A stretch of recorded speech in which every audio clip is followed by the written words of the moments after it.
This is the glow plug relay out of a Mercedes 300D Turbo.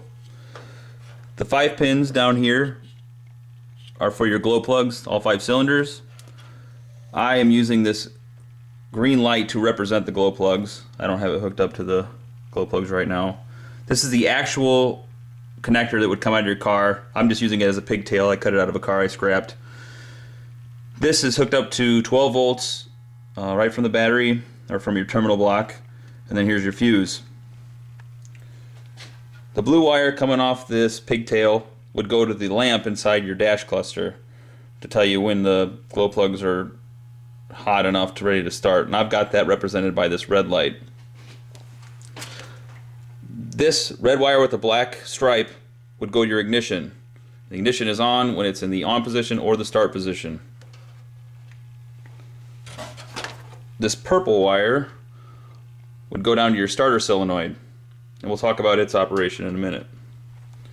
So we're going to try to run through the cycle like we would trying to start the car. So I turn the ignition on, boom, 12 volts. Both lights are on, glow plugs are lit, my dash indicator was on. So now it says, okay, you can start, crank, crank, crank, crank, crank, and you can see that the green light drops out. The glow plugs will continue to light or be lit, be powered while the engine cranks, but as soon as you take power away from that solenoid, they drop out, thinking either the car started or the car didn't start, but it's not going to continue to burn the glow plugs. Let's do that again.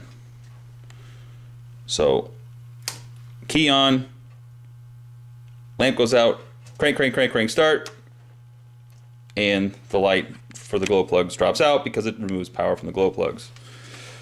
These things have about a 30-second cutout, automatic cutout, so that if I were to turn the power on and just let it go, my dash light's going to go out. I'm still burning the glow plugs. Now this is going to seem like an eternity watching this video, but in about 20 more seconds it's going to go out.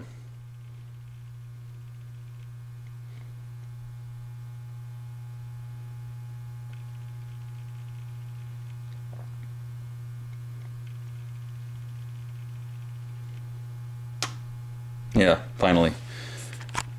Now, if I were to take the starter solenoid wire and just put it to 12 volts, it will pull in the relay. However, it won't have that 30-second protection. Now, I had to figure all this stuff out to wire it into this pickup truck. You know, the Haynes manual pretty much spells it out for you. But on the normal cycle, after the ignition wire is on, it's getting 12 volts the rest of the time while that car is running. This is the only thing that drops out the power when you try to start it, or again if you reach the 30-second time limit. So I hope that clarifies things.